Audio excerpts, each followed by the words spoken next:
क्योंकि शिव गुरु की बात जहाँ से उपजी है, अगर इस बात को अक्षरशः हम शिव शिष्य भारतवर्ष के विभिन्न राज्य या विदेशों में जाते हैं, साहब जी के आशीर्वाद से जाएंगे, तो इन बातों का उल्लेख हमें हर जगह करना चाहिए, ताकि कहीं भी कोई व्यक्ति किसी भी तरह शिव शिष्यता के रास्ते पर गुमराह ना हो पाए।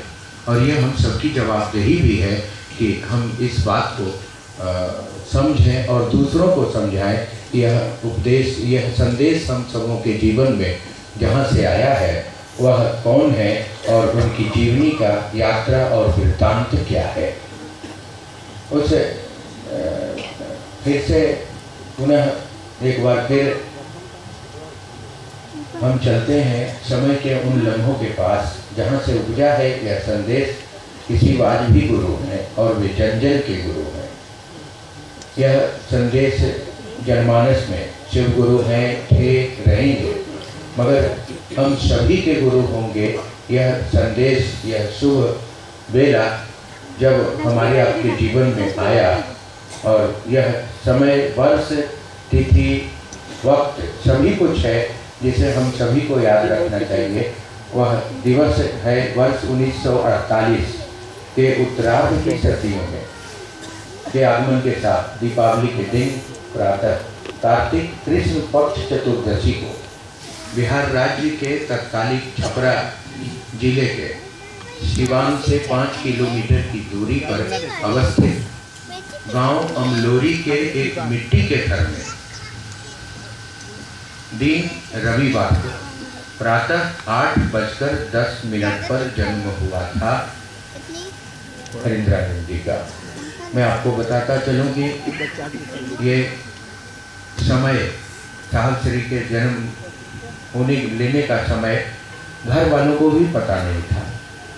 जब साहब अपने 4-5 वर्ष के उम्र में हुए तो आसमान के लोगों ने साहब को यह समय बताया, जो समय हम लोगों ने भी चित्तो लोढ़िया में देवघर में दीपावली के दिन ही साहब के मुंह से सुना था। प्रातः 8:10 दिन रविवार। उनके पिता श्री विश्वनाथ सिन्हा और माता श्रीमती राधा स्वर्गीय द्वय के प्रथम संतान के रूप में यह ज्योति प्रकट हुई थी। सुबह जन्म हुआ और संध्या काल को घर और देश में स्वतः मनाई गई थी दीपावली, क्योंकि साहब श्री का जन्म कार्तिक कृष्ण पक्ष के चतुर्दशी के दिन हुआ, मगर एक तिथि लोप होने के चलते शाम को अमावस्या बीता और पूरे भारतवर्ष के एक एक घर में दीपावली मनाई गई। ऐसा उत्सव जो हर दिल को चिराग रोशन करने वाला था, वह दिन दीपावली का था जब हमारे आपके बीच साहब श्री का पिता महाविद्यालय के व्याख्याता पद से बिहार की प्रशासनिक सेवा में आए और कुछ वर्ष प्रशासनिक सेवा में रहने के बाद बिहार शिक्षा सेवा में चले गए। अपने पिता के तबादले के साथ साथ हरिंद्रानंद जी का बचपन भी राज्य के विभिन्न जिलों में गुजरता गया। वर्ष 1961 में उनके पिता शिक्षा विभाग में मुंगेर के जमुई अनुमंडल में अनुमंडल शिक्षा पदाधिकारी के रूप में पदस्थापित थे। उन्हीं दिनों पिता से मिलने आए एक तांत्रिक प्रधानाध्यापक थे, क्योंकि साहब श्री के पिता अनुमंडल शिक्षा पदाधिकारी थे, तो उस अनुमंडल के अंतर्गत जितने भी विद्यालय थे उन सभी विद्यालयों के प्रधान साहब श्री के पिताजी से मिलने आया करते थे। एक प्रधानाध्यापक आए थे मिलने, जो स्वभाव से तांत्रिक थे। सुबह से ही साहब बचपन के साहब से उस सयाने तांत्रिक की बातचीत चल रही थी।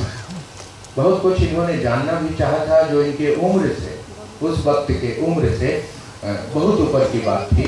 और उस प्रधानाध्यापक तांत्रिक से श्री हरिंद्रानंद जी का 8वीं कक्षा का बचपन उलझ पड़ता है। तांत्रिक शिक्षक ने अपने मुख साफ करने के लिए हरिंद्रानंद जी से सीख थैरिका मांगा, जिसे हम लोग दांत साफ करते हैं। बचपन के शरारत मन से इन्होंने झाड़ू का सीख तोड़कर शिक्षक महोदय को दे दिया। शिक्षक तांत्रिक थे, उन्हें वस्तु स्थिति समझ में आ गई। क्योंकि क्रियाओं में रहने के चलते वो समझ गए कि ये झाड़ू से तोड़ा गया सीख है, जिसे हम लोग देहात में टूंगना बोलते हैं। वह सीख है, दांत साफ करने वाला नहीं है। यह वस्तु स्थिति उनके समझ में आ गई और उन्होंने उस सीख को पुनः साहब श्री के तरफ फेंका।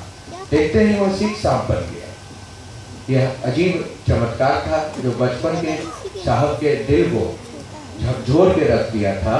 और इसी के बाद वहीं से शुरू होती है यह कहानी, जब उन्होंने तांत्रिक क्रियाओं को सीखने के लिए शमशान और साधुओं का संग पकड़ा। उनके पिता कहते हैं वर्ष 1953-54 में, वर्ष 1953-54 में जब श्री हरिनारायण जी 5 वर्ष के थे तो उनकी आदतों में शामिल था अपने दोस्तों के साथ आसन मारकर बैठना और भूत प्रेत तंत्र मंत्र की तरह तरह की बातें करना। 5 वर्ष की उम्र से ही वह, चूँकि कुछ चीज़ें जन्मजात और विरासत होती हैं, इनके इन आदतों में जो परिलक्षित हो रहा था, यह प्रदर्शन कर रहा था कि इनके मन में उस परम शिव की लालसा है जो अब अभी बचपन के ही उस उम्र में इस प्रदर्शन से प्रतीत कर रहा था कि वह कुछ करना चाहते हैं। पिता यह भी कहते हैं कि अध्ययन में उनकी रुचि कम थी, लेकिन शिव की तस्वीरों को कुर्सी टेबल लगाकर दीवार से उतारना, बचपन है, छोटा है, तो दीवार पे टंगी तस्वीरों को उतारना है तो कुर्सी टेबल का सहारा लेना पड़ता था। और महादेव की तस्वीर को उतारकर पेट्रोल के खाली डिब्बों में पानी भरकर घर की सीढ़ियों को मेज के रूप में इस्तेमाल कर रबर की पाइप से पानी गिरा कर शीशे में मढ़ी हुई शिव की तस्वीरों को पानी से गला देना उनकी आदत थी। वो सीढ़ियों पे रखकर जो पेट्रोल पास करने वाली पाइप होती है, कार्बोरेटर से लगी होती है, उससे निकालकर उसके तस्वीर के ऊपर वाले में लगाकर और तस्वीरों पे गिराना, पानी गिराना और चुपचाप बैठे रहना। यह प्रतीत कर रहा था साकार और निराकार दोनों शिव के मानसिक प्रदर्शन का साहब श्री के तल पर वो इस तस्वीरों को पानी से गला देने की उनकी आदत सी बन गई थी। 8वीं कक्षा के पूर्व से रात में शमशान की साधना और दिन के उजाले में तरह तरह की योग साधना करने का अभ्यास उन्होंने प्रारंभ किया। उनका यह शौक पारिवारिक मान्यताओं के विपरीत था। स्वाभाविक है, बड़े घर पदाधिकारी के घर में उत्पन्न हुए साहब श्री हरिनारायण जी और इनके शौक में शमशान, भूत प्रेत इन चीज़ों का स्वभाव के रूप में होना तो घर के सदस्यों के परिवारों के मान्यताओं के बिल्कुल विपरीत बात थी। विद्यालय शिक्षा राज्य के विभिन्न जिलों में चलती रही और हायर सेकेंडरी की शिक्षा की लगभग 3 वर्ष की अवधि के क्रम में सहरसा जिला कारागार के निकट एक नदी के किनारे रात्रि में वे शमशान जाते रहे। शमशान की साधना करने वाले 2-3 व्यक्तियों से शमशान में उनकी मित्रता भी हुई। जबकि श्री हरिनारायण जी स्कूल के छात्र थे और उनके मित्र श्याम, मैंने कहा कि जो बचपन से मन में भाव था इनका, वह उन सयाने मित्रों पर भी भारी पड़ रहा था, मगर वो इनसे उम्र में बड़े थे जो शमशान में इनके साथी थे और स्कूल के छात्रों में भी जो इनकी दोस्ती लोगों से थी वो इनसे सयाने थे, उम्र में बड़े थे। एक बार की घटना है कि शमशान से एक नरमुंड में अपने पिता के सरकारी आवास पर ले आए और उस नरमुंड में भयानक दुर्गंध थी। नरमुंड खोपड़ी, आदमी का खोपड़ी शमशान से ले आए, क्योंकि इन चीज़ों से लगाव रहा, मन में ये भाव रहा और उसे लेकर ये घर चले आए। घर के बाहर नल पर उन्होंने उसकी सफाई की, सुगंधित पाउडर छिड़का और अपने कमरे के शीशे की अलमारी में रखा, चुपके से रखा। बाहर के नल पे उस नरमुंड को साफ करके चुपचाप से, कोई देखे नहीं। अगर कोई देखेगा, स्वाभाविक है कि घर के लोगों के मान्यताओं में किसी भी घर में, साधारण घर में भी कोई नरमुंड लेके जाए तो उस घर में उसकी कितनी स्वागत और सेवा की जाएगी, ये हम आप भी समझ सकते हैं। और ऐसी स्थिति में इन्होंने उस नरमुंड को लेके अपने घर आने के बाद उसकी बाहर ही नल पे सफाई की और उसमें सुगंधित पाउडर छिड़का कि इससे कोई गंध ना आए, कोई घर वाले को ऐसा नहीं लगे कि कोई चीज ले आया। एक्चुअली नरमुंड शमशान की गंध रहती है, उसमें बहुत अजीब महकता है, तो इस डर से इन्होंने उसमें पाउडर छिड़का। उससे भी जब मन नहीं भरा तो नरमुंड के दुर्गंध को दूर करने के लिए सुगंधित अगरबत्ती जलाकर नरमुंड में लगा दिया कि अब तो इससे बात बनेगी। मगर उसकी दुर्गंध इतनी भयानक थी कि परिवार के लोग परेशान होते रहे। लोगों ने इसका विरोध भी किया। कॉलेज की शिक्षा के क्रम में अब झारखंड राज्य के साहेबगंज जिले में 1 साल तक वर्ष 1967 में उन्होंने शमशान की साधना की। वर्ष 1967 में उन्होंने शमशान की साधना की। वर्ष 1972 में हरिंद्रानंद जी का विवाह तत्कालीन पलामू जिले के मनातू प्रखंड में संपन्न हुआ। उनके पिता को विश्वास था कि विवाह उपरांत बेटे की बेतुकी आदतों में परिवर्तन हो जाएगा। स्वाभाविक है, लोग समझते हैं कि अगर किसी भी प्रकार की आदत बच्चों में हो जाए तो उसे विवाह के बंधन से बांध देना चाहिए, ताकि उसके विचारों में परिवर्तन आ जाए, स्वभाव में परिवर्तन। अगर यह स्वभाव तो शिव का स्वभाव था, संसार क्या परिवर्तन कर सकता है, आसमान क्या बदल सकती है। उनके पिता को डर था कि शमशान साधना और अध्यात्म में बढ़ते झुकाव के कारण उनका बेटा लौकिक जीवन से विरक्त न हो जाए। साल 1972 की संघ लोक सेवा आयोग की सिविल परीक्षा में सम्मिलित हुए और भारतीय पुलिस सेवा की लिखित परीक्षा में उत्तीर्ण हुए। अंतिम परीक्षा फल में उनका नाम नहीं आया और अंततः बिहार प्रशासनिक सेवा के वे पदाधिकारी हुए। इसी अंतराल में भोजपुर जिला मुख्यालय में अवस्थित गांधी शमशान में उन्होंने लगभग 2 वर्ष तक साधना की। उन दिनों वे पटना विधि महाविद्यालय में छात्र थे। आरा के गांधी शमशान में वर्ष 1974 तक योग साधना और शमशान की साधना साथ साथ चलती रही। शमशान की इस लंबी यात्रा के कारण शमशान की ऐसी शक्तियों का उनसे संपर्क हो गया जिन्हें सामान्य बोलचाल में लोग भूत प्रेत की संज्ञा देते हैं। विडंबना है कि उनके समक्ष आने वाले ये अदृश्य शक्तियाँ शिव की सामान्य वेशभूषा में प्रकट होती थी एवं तरह तरह की साधना की ओर उन्हें प्रेरित करती थी। हाथ में त्रिशूल जटा जूट देखकर श्री हरिंद्रानंद जी उन शक्तियों को शिव की शक्तियाँ मानकर श्रद्धा देते रहे और उनके बताए रास्ते पर चलते रहे। यह साधारण बात है कि साधु का वेश धारण करने से कोई साधु नहीं होता। हम आप रोज देखते हैं घर में, बाजार में, पड़ोस में, सभी जगह बहुत सारे ऐसे साधु जो वेश धारण करते हैं साधु का, और उनके स्वभाव में क्या है यह जनमानस से छिपा नहीं है। प्रेत आदि शिव के रूप में अपने को प्रकट करें तो वे शिव नहीं होंगे। छद्म वेश से कुछ दिनों तक दूसरों को बेवकूफ बनाया जा सकता है, किंतु एक न एक दिन स्थिति स्पष्ट हो जाती है। और हुआ भी यही। जब उन्हें बोध हुआ कि शिव वेशधारी ये शक्तियाँ निम्न स्तर का आचरण करती हैं तो उनका विश्वास टूटा, उनकी श्रद्धा पूरी तरह खंडित हो गई। परिणाम हुआ कि साधना और उसे बतलाने वालों के प्रति उनके मन में तीव्र वितर्सना उत्पन्न हुई और वर्ष 1974 के नवंबर माह में इसी मानसिक अवसाद की स्थिति में श्री हरिंद्रानंद जी के मन में एक विचार आया। वह श्लोक उन्हें स्मरण आया जिसे पाठशाला में याद कराया गया था। गुरु ब्रह्मा गुरु विष्णु गुरुर्देवो महेश्वरा गुरुर साक्षात परम ब्रह्मा तस्मै श्री गुरुवे नमः। गुरु ब्रह्म है, गुरु विष्णु है, गुरु महेश्वर है और गुरु साक्षात परमात्मा है। उनके हताश कुंठित मन में यह विचार कौन था कि गुरु परमात्मा है तो परमात्मा गुरु क्यों नहीं। उन्होंने तत्क्षण स्वतः परमात्मा को गुरु मान लिया। उन दिनों हरिंद्रानंद जी परमात्मा भगवान शिव को समझते थे और उन्होंने भगवान शिव को परमात्मा समझकर अपना गुरु बना लिया।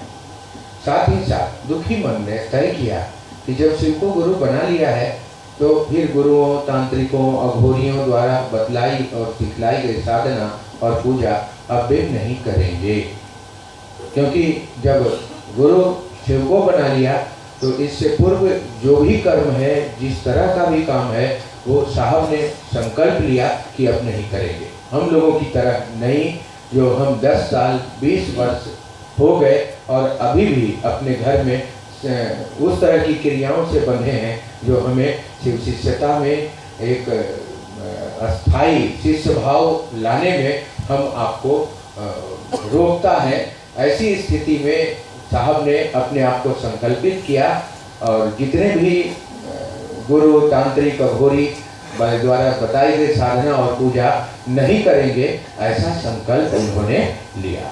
महादेव भी जिनको उन्होंने गुरु बना लिया, आसमान से लोक में प्रचलित शिव वेश में प्रकट होंगे तो भी उनसे गुरु रूप में कुछ नहीं सीखेंगे, एवं धरती के किसी भी शरीरधारी साधु अथवा गुरु से भी कुछ नहीं सीखेंगे। यहाँ यह भी कहना उचित होगा कि उन्होंने शिव को भगवान समझकर गुरु बनाया। गुरु भगवान होते हैं तो भगवान गुरु काहे नहीं। उसके पीछे उनका एक ही प्रयोजन था, चमत्कार सीखना। उनके पास उन दिनों यह व्याख्या नहीं थी कि भगवान शिव परमात्मा कैसे हैं जिन्हें उन्होंने अपना गुरु बनाया है। बस एक शास्त्रोक्त सार्वभौम में मान्यता थी।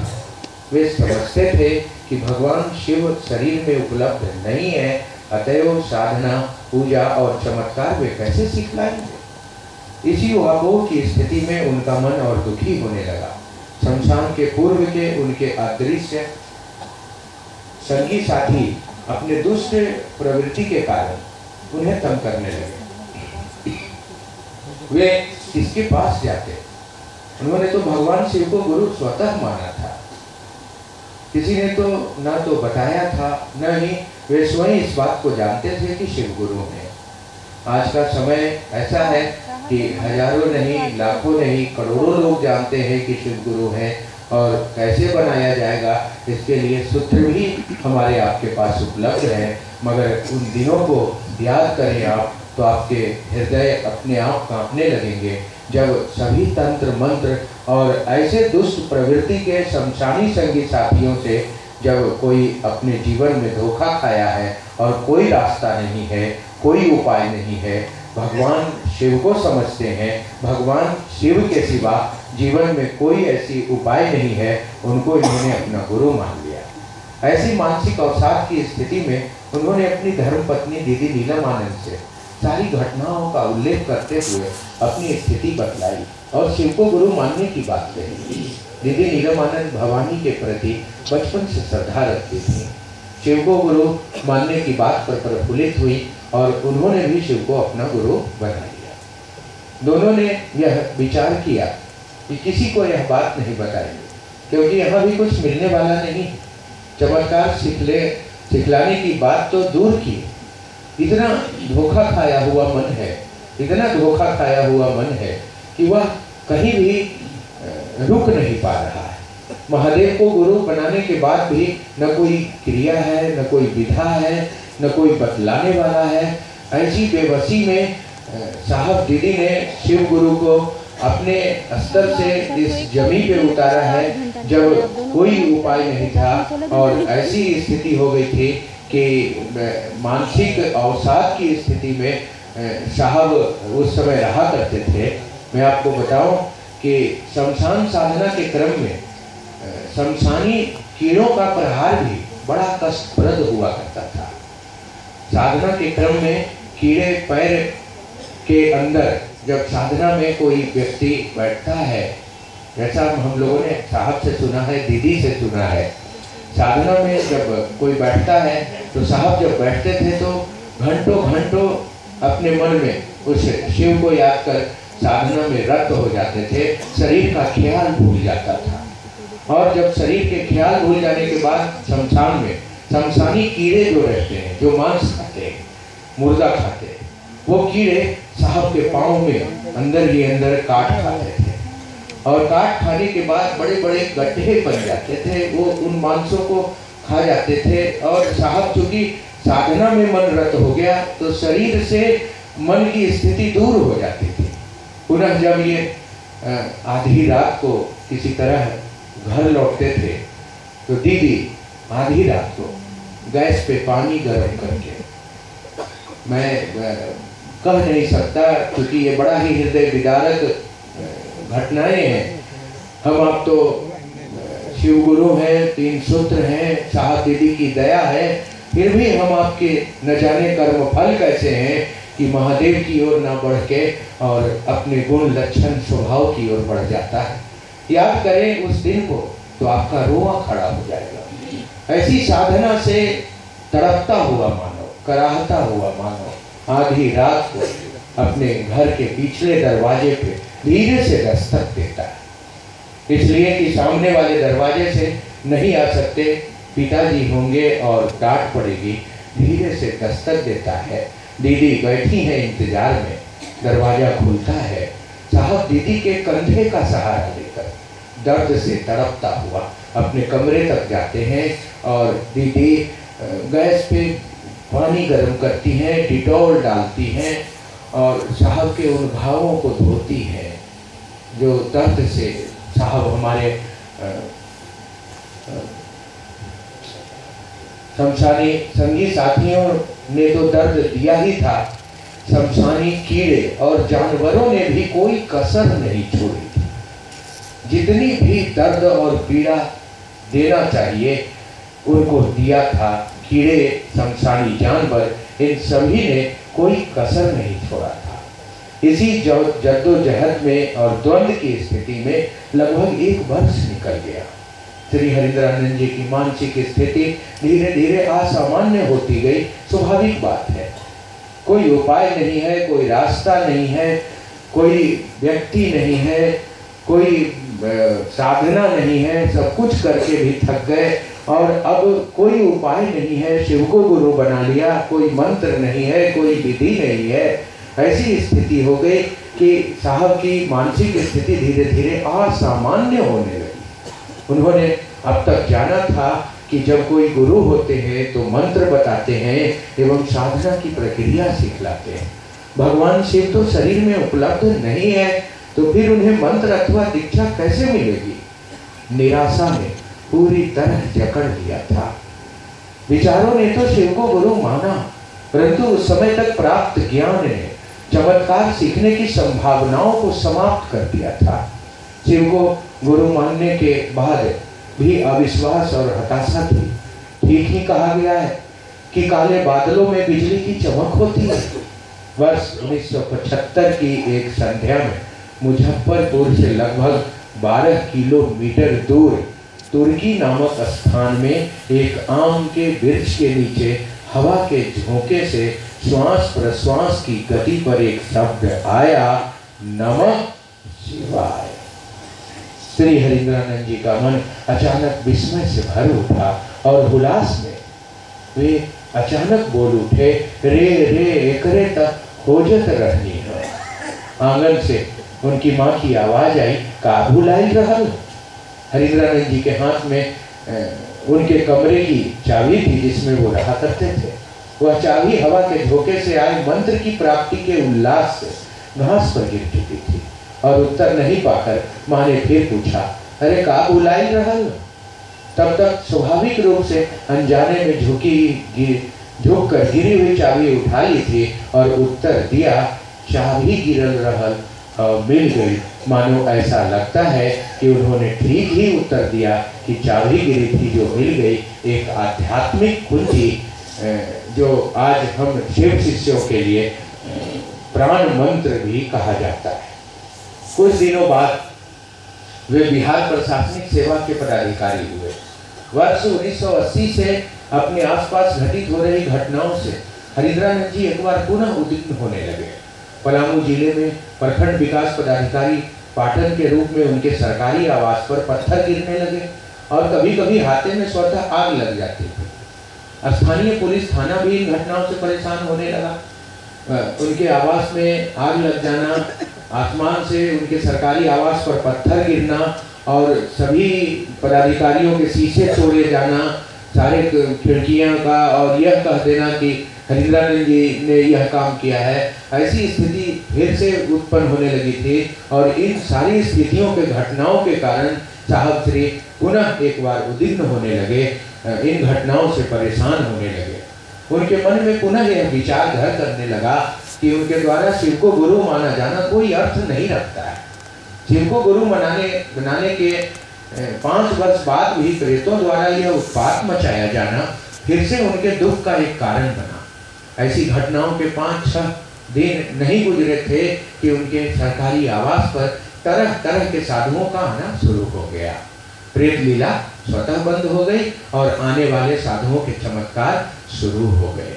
उन चमत्कारों में बीच में चावल संवादों का आना, सूखे बेलपत्रों का पूजा घर में किसी के द्वारा प्रणाम करने पर अचानक पूजा की मेज पर पाया जाना तथा चमत्कारों से जुड़े लोगों के कष्टों का स्वतः निवारण अनेक घटनाओं का आंशिक सार संक्षेप है। साहब के कमरे में, जिसमें साधना का एक कमरा था, उसमें चावलों पे अपने आप संवाद आता था। उस जमाने में जैसे हम लोग घर में स्वागतम और वेलकम चावल से बना के लिखते हैं, वैसे उस कमरे में हम लोग अपने बिहार में जिसे अक्षत कहते हैं, पूजा में काम आता है, ऐसे ही चावल कुछ रखे रहते थे। और जैसे ही उन कमरों को खोला जाता था, उन कमरों में वो चावल ऐसे पीछे रहते थे जैसे स्वागतम लिखा है और उन पर कुछ संवाद लिखा होता था। साहब के पास जो लोग आते थे, साहब उनको कहते थे, जाओ मेरे साधना रूम में जाओ, हो सके तुम्हारे कष्ट का निवारण हो जाए, महादेव दया कर दें। और वो जब उनके साधना कमरे में जाता था, प्रणाम करता था, आँख खोलता था, तो उसके सामने एक बेलपत्र रखा मिलता था। ऐसी ऐसी कई चमत्कारें उस समय में होने लगी जो लोगों के जीवन के कष्टों का स्वतः निवारण करने लगा। वे बताते हैं कि उन दिनों उन्हें अनुभव होने लगा था कि अदृश्य आसमानी शुभ अशुभ शक्तियों के घेरे में उनका पूरा परिवार आ गया, परंतु उन्हें यह भी आभास होने लगा था कि बिना किसी प्रयास के उनके कह देने मात्र से घटनाएं घटित होने लगी थीं, कष्टों का निवारण होने लगा था एवं दूसरों की मुरादें भी पूरी होने लगी थीं। ऐसे कई चमत्कार हुए थे उस जमाने में।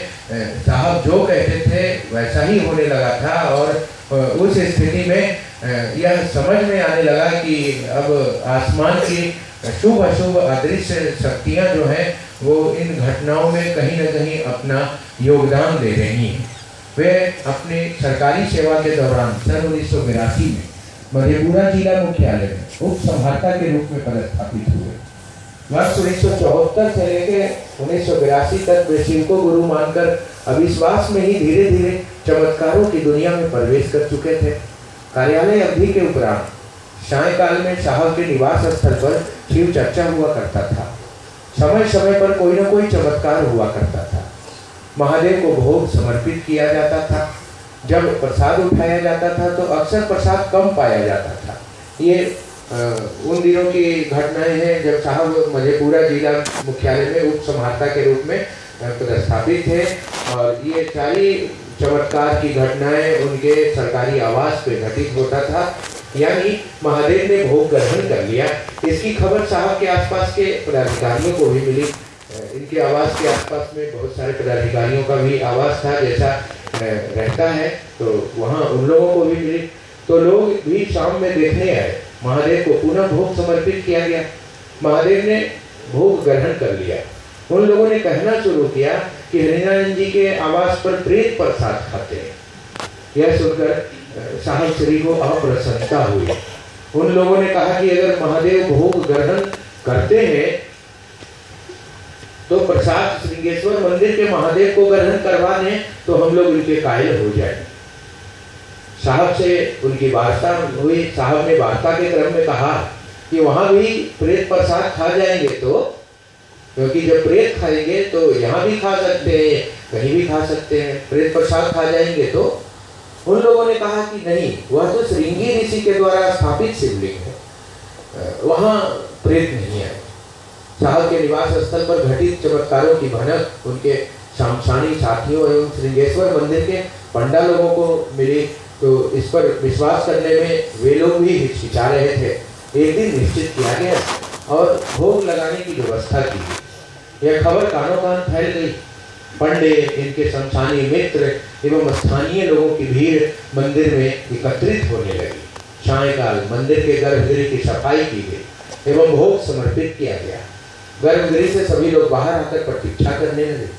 इन्होंने मानसिक रूप से, क्योंकि अब कोई उपाय नहीं था, सारे पदाधिकारी थे, वहाँ के स्थानीय जनता थी, उनकी भीड़ थी, इनके शमशान के साथी थे और सभी की यह मंशा थी कि अगर महादेव श्रृंगेश्वर मंदिर में अगर साहब से प्रसाद खाते हैं तो श्रृंगेश्वर मंदिर में भी शिव प्रसाद ग्रहण करेंगे, तब हम समझेंगे कि महादेव साहब श्री से प्रसाद ग्रहण करते हैं। ऐसी उहापोह की स्थिति में कोई उपाय नहीं था, ऐसी स्थिति बन गई थी और ऐसी मानसिक उहापोह की स्थिति में इन्होंने महादेव से आग्रह किया, बुढ़ऊ इज्जत रखी हो। सिवान के रहने वाले हैं और उस जमाने में शिव को बुढ़ऊ कहते थे, कभी पार्टनर कहते थे, कभी बॉस कहते हैं। साहब और महादेव का न्योनाश्रय संबंध है। उन जमानों में साहब महादेव को बुढ़ऊ कहते थे, बुढ़ऊ इज्जत रखी है।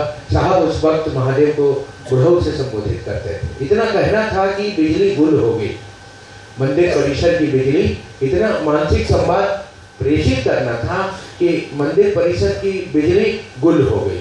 पुनः कुछ मिनटों में बिजली आ गई। साहब के द्वारा मंदिर का द्वार खोलकर भोग सामग्री एकत्र करने का आदेश दिया गया। सभी उपस्थित लोग आश्चर्यचकित थे।